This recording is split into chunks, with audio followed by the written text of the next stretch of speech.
Este contenido es financiado con recursos del Fondo Único de Ti.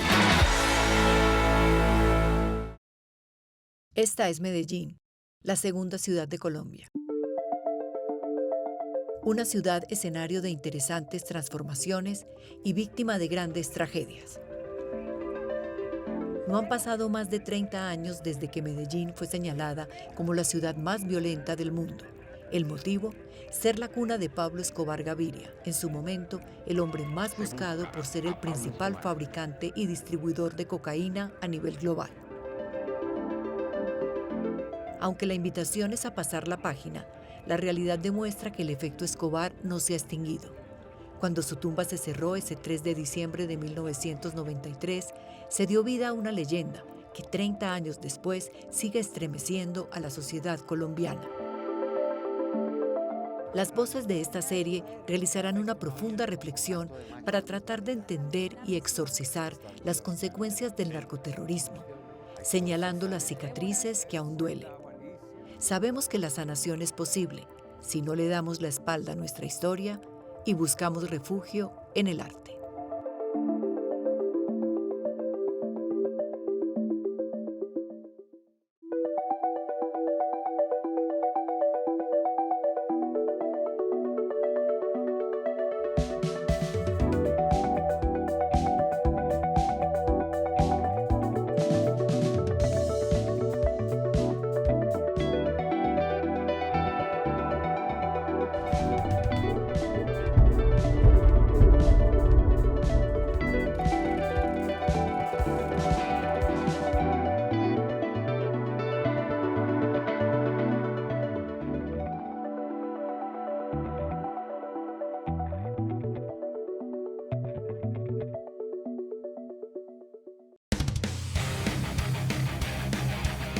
En Medellín, durante los 80 y 90, la gran mayoría de jóvenes carecían de oportunidades. El tiempo se malgastaba en las esquinas de los barrios, convirtiéndose en presa fácil para las organizaciones criminales. Algunos, como el cantante y compositor Alex Oquendo, encontraron en el arte su salvación y en la música su camino para denunciar la violencia. Fueron tiempos difíciles, incluso para conseguir instrumentos y un garaje prestado que cumpliera la doble función de ensayadero y escenario. Pero siguieron adelante y en 1988 sonaron las primeras notas de la agrupación Masacre. Con la rebeldía que brinda la juventud, Alex Oquendo desafió la incomprensión de sus padres, quienes no le veían futuro en la música, el rechazo de los vecinos por esos sonidos guturales y la desconfianza que generaba para las autoridades el atuendo negro de metalero. Si bien este es un género de nicho y sus canciones no están inspiradas para darle gusto a los sellos disqueros comerciales, nadie, aunque no se identifique con las canciones de Masacre, le puede negar a Alex Oquendo y a su agrupación musical la coherencia que han tenido durante más de 35 años de trayectoria cantando a la muerte. Vamos a hablar hoy de 4 M's: Medellín, música, metal, Masacre. Y vamos también, Alex, a hacerle un homenaje a este lugar en el Teatro Carlos Bieco, donde hace 30 años se estaban presentando todas esas agrupaciones como la tuya, de punk también, de rock, y a la par Medellín sufría todos los efectos del narcoterrorismo.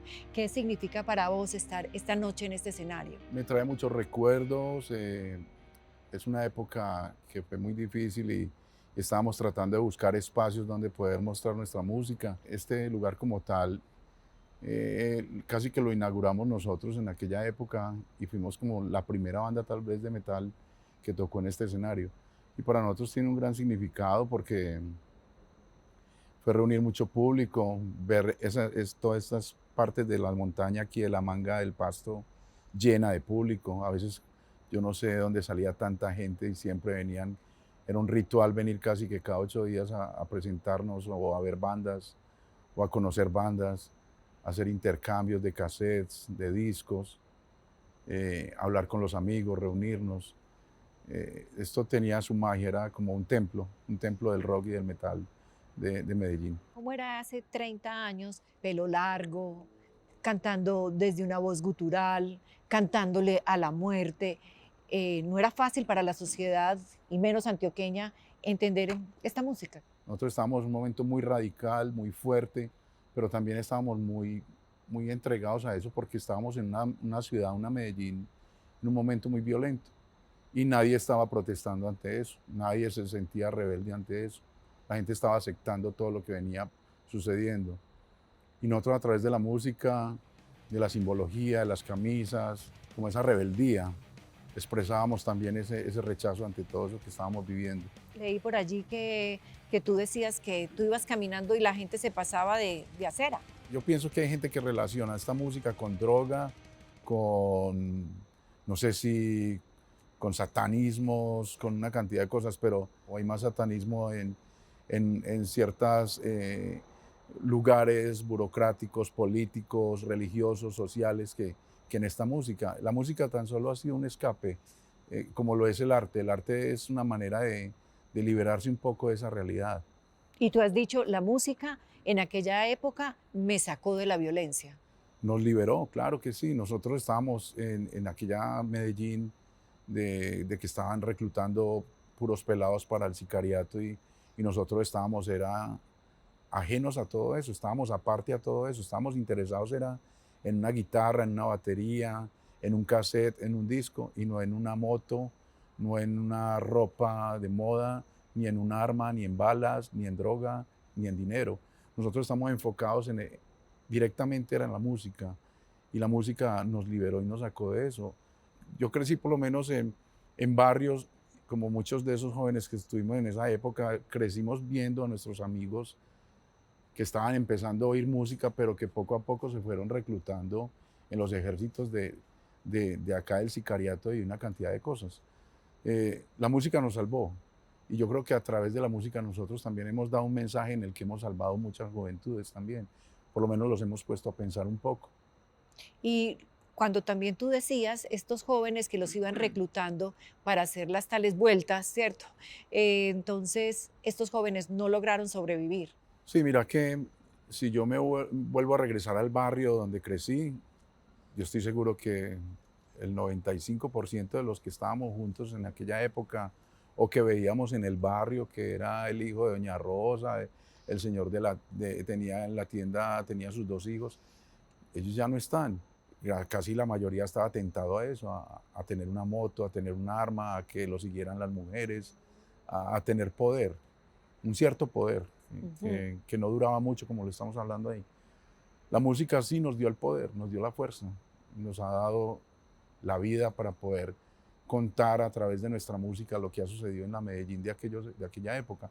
Y es igual una Medellín que hubo, pero que todavía sigue, a través del tiempo sigue siendo como casi que lo mismo.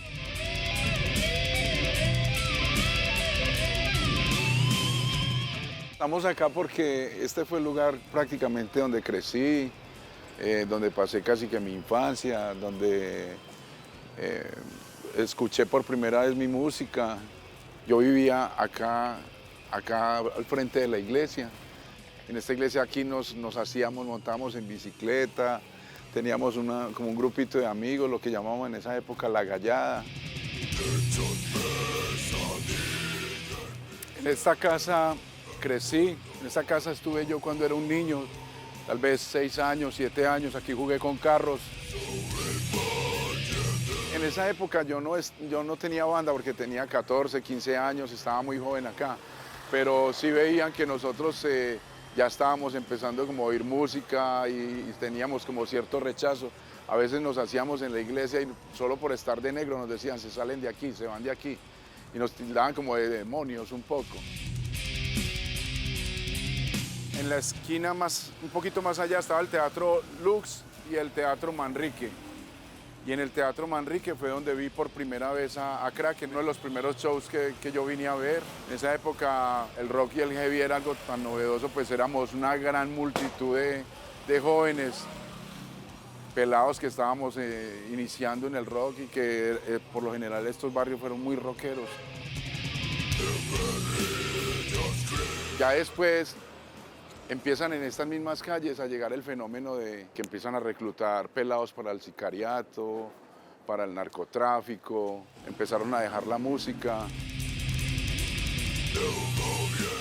En estos días yo le decía a mi madre que por qué nos habíamos ido de Manrique. Y ella me dijo, donde yo no lo hubiese sacado de Manrique, yo creo que usted no estaría vivo. Cuando mi madre me dijo eso, me quedé analizando y dije, pues sí, cuántas personas de aquella época que estuvieron conmigo pueden quedar, y tal vez uno o dos amigos, no muchos, de los que pudieron sobrevivir a la guerra que tuvo Medellín en aquella época.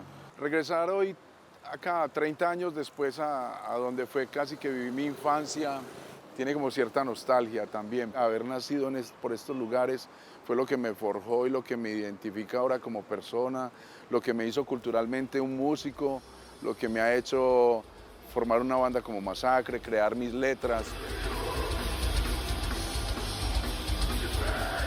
Imperio del terror, furia desenfrenada, enfermedad viva, humanidad condenada, a gritos violada.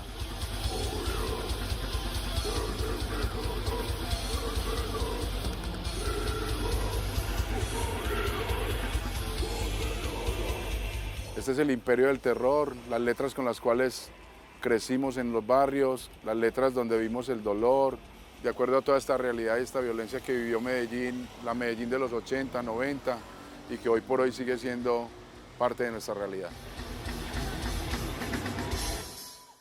Y a quienes no se reclutaron dentro del sicariato también fueron víctimas inocentes, como esos amigos tuyos que murieron en el Viejo Baúl, en esa masacre. En el Viejo Baúl, en la 45 también hubo masacres. En el Viejo Baúl sobre todo recuerdo mucho era porque habían amigos muy cercanos que murieron ahí.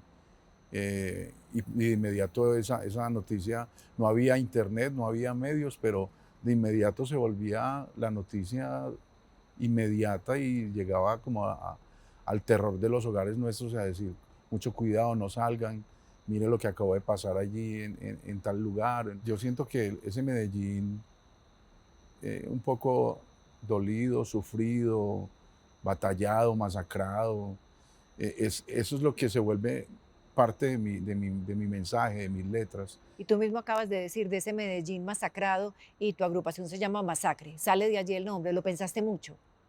No lo tuve que pensar mucho, estábamos tocando un estilo que se llama metal de la muerte, que es el death metal. Y la muerte era la realidad que estábamos viviendo. No fue difícil pensar en un nombre para una banda de una ciudad que solo vive la muerte. Masacre es un nombre que lo describe todo, lo narra todo, y en nuestras letras, en nuestras carátulas, tratamos de ser muy directos con ese nombre. ¿Por qué seguirle cantando a la muerte? A ver, es que crecimos en ella, nos hemos desarrollado a través de ella, casi que la hemos esquivado, hemos sobrevivido a ella, y a ella también como que la adoramos un poco. Ya dijiste que tuviste que luchar incluso al interior de tu propia familia para que entendieran que estabas seleccionando el camino de la música y que el metal era la manera de comunicarte. ¿Cómo ensayaban entonces ustedes? ¿Cómo lograban encontrar un lugar donde, si ahora es difícil para un músico abrirse camino, no quiero pensar hace 30 años y en un género que de todas maneras es de nicho? Fue muy difícil, sí, no había muchos lugares para ensayar, no había muchos lugares donde pudiésemos conseguir siquiera instrumentos prestados. Más bien era como entre nosotros mismos, prestarnos las guitarras entre varias bandas, ayudarnos con algunas pequeñas consolas para grabarnos. En esa época todos llevábamos una grabadorcita y con esa grabadorcita empezábamos a grabar las canciones. Luego esos cassettes los pasábamos por toda la ciudad, las letras a través de un cuaderno, entonces le sacábamos fotocopias y las repartíamos por toda la ciudad. Y de esa manera nos fuimos dando a conocer y muchas bandas empezaron a conocerse y a dar su nombre, a volverse más populares dentro de la ciudad.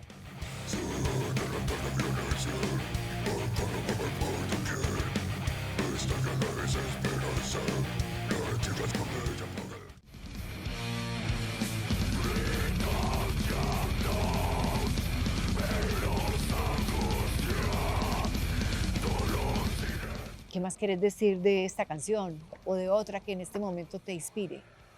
A ver, esa canción habla de como de esa Colombia sufrida, abatida, del dolor, como de la desesperanza, como del sufrimiento. Sobre todo que esa la tenemos en un video, y en el video mostramos la bandera de Colombia quemándose, ensangrentada, como llena de bombas, También hay un escenario ahí donde se muestra como todo lo que tiene que ver con el narcotráfico, con los secuestrados. Entonces, cada una de esas letras narra un inmenso dolor, un inmenso sufrimiento. El compromiso de nosotros fue narrar esa violencia y esa realidad. Crecimos en esa época de violencia. Y crecimos viendo a nuestros amigos morir, algunos incorporarse al narcotráfico. Y tal vez si hubiesen cogido el tema de la música o el arte o el metal, se hubiesen salvado un poco o habrían salvado otras vidas también. Tenemos aquí otro tema de ustedes, otra canción, Violentada. Entonces aquí, Pesadillas en mi cerebro, recuerdos amargos sobre el Valle de la Muerte, Valle de Aburrá, no sé. Esta es Colombia ante mis ojos. Otra, y en la realidad es más que poca cosa. Porque es eso, es ver esta realidad como tan caótica, pero tenemos más para poder mostrar, más para poder salir, más como para poder despertar y ver un nuevo mañana.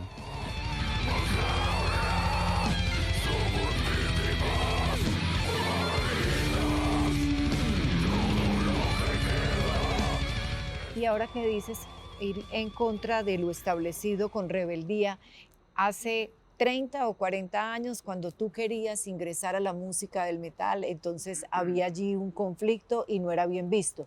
Y han pasado 30 y 40 años y dicen, pero todavía está con eso del metal, no lo superó. Tenés que enfrentar también una sociedad que a veces dice, ya estás muy grande para que sigas en esto. Y lo digo con todo respeto y lo pregunto así porque me imagino te lo comentan. Claro, y mucha gente nos dice es como los dinosaurios del metal y como hemos estado aquí toda la vida. Pero no creo que nos sintamos como que estamos muy mayores para poder seguir dando un mensaje. Ahorita todavía estamos haciendo tours por Europa, estamos yendo a lugares que sería difícil pensar que en castellano pudiésemos tocar, en Polonia, en Alemania, en Bélgica, en Dinamarca, en Inglaterra, pero donde llegamos, el grupo tiene una acogida enorme y todo el mundo, muchos de los, no solo colombianos, sino latinoamericanos, que se han tenido que desplazar por la violencia que han tenido en sus países. La música cuando llega es como que ellos dicen, esta fue la banda sonora de mi juventud, esta es la banda sonora de toda mi vida, esta es la realidad de mi país.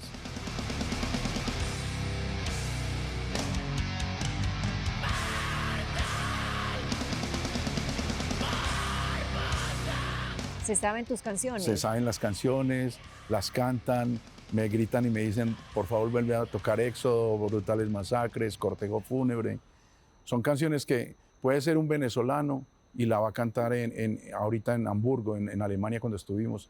Me decía, hey, tócame Brutales Masacres, que me recuerda a mi país, Venezuela. ¿Cuántas composiciones lleva Masacre para crear un legado de ya más de 3 décadas?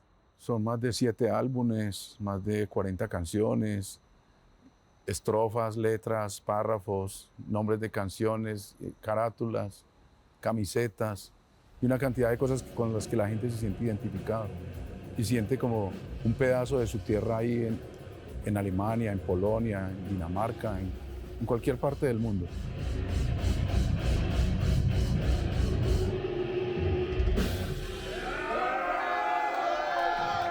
Thank you so much.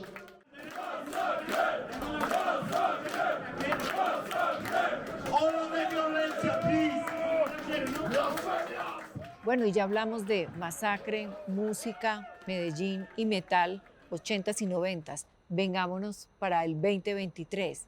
¿Qué mensaje le das vos a tus hijos y a las nuevas generaciones de paso? Que hay que seguir sus sueños, hay que seguir sus metas, hay que seguir como esos ideales. Uno no puede estar caminando y estar como metido como hacia donde va la manada, vamos todos. Y para un papá metalero, ¿qué le dice a sus hijos? Tenga esperanza, piensa en el futuro. ¿Cómo hace para manejar esa contradicción?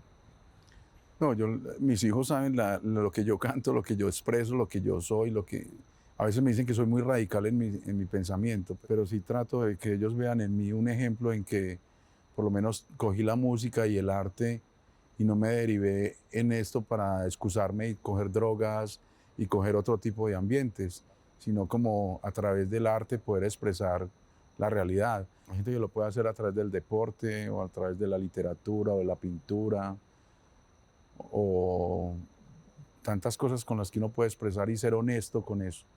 Creo que el nombre de esta serie, que es Exorcizarte, y tiene que ver con exorcizar, va también de la mano del pensamiento y la ideología de alguna manera de Masacre. Estamos exorcizando una época. Mira, esa época fue tan dura, tan fuerte también, que aún estamos recordándola y hablándola. O sea, como que no se puede olvidar. No podemos olvidar un momento tan real y tan fuerte de nuestra Medellín y de nuestra cultura, y de Colombia también, porque después estaríamos como obligados a repetirla, pero en el fondo también se ha ido repitiendo, se ha ido volviendo constante esta violencia. Entonces como que el tema no pasa como de moda, pues, por decirlo de alguna manera, ni las temáticas de nuestras letras dejan de ser vigentes y presentes. Hay letras que se escribieron hace 35 años y que hoy las cantamos y la gente dice, es lo mismo de hace 35 años. ¿Crees del turismo que tiene Medellín, donde se sigue buscando la imagen de Pablo Escobar y además tú cuando viajas me imagino que también te terminan hablando del mismo discurso que ya estamos cansados cuando salimos del país que nos echen? Sí, mira que a veces la gente se vuelve como un poco aburridor, que siempre llegamos y la gente dice, hey, trajeron cocaína, trajeron droga, pues como el estigma ese de esta ciudad. Fuera de eso, cuando a veces nos preguntan de dónde son, somos de Medellín, ¿de dónde Pablo? Entonces como que es maluco volver a mencionar ese nombre. Para nosotros ese nombre fue una pesadilla y fue una realidad muy dura de Medellín, y para muchos ahora puede ser un personaje que identifican como un héroe, pero a nosotros nos tocó escondernos, nos tocó ver morir gente muy cercana por culpa de todo eso. O sea que eso sí nos afecta, nos duele. ¿Y le has contado a tus hijos eso que viviste? Claro, claro, ellos saben que no fue fácil crecer acá y que de alguna manera sobrevivimos a todo eso y que uno no quiere para ellos como esa herencia.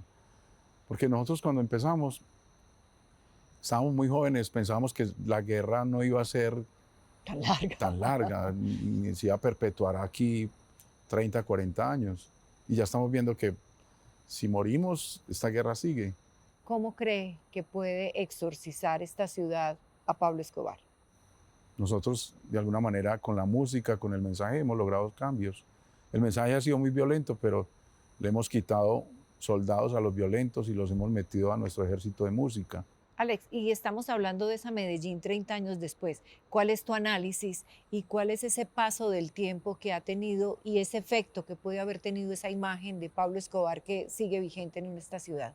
A ver, no creo que haya cambiado mucho. Medellín de hace 30 años era un Medellín más crudo, donde estábamos empezando a identificar una violencia de una manera más en los barrios, en las calles, pero ya ahora la violencia se desbordó de una manera que yo la veo a veces como incontrolable también. Hay una pérdida de valores muy tenaces y lo que yo a veces, por ejemplo, a mi hijo le decía que el paisa pujante, berraco, el que le daba un golpe a la tierra y salía adelante, ha quedado atrás, se ha olvidado un poco. Ahorita el paisa hace una vuelta y ya es berraco y triunfante. Y antes era el que trabajaba, el que le daba a la tierra un golpe.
Este contenido es financiado con recursos del Fondo Único de Ti.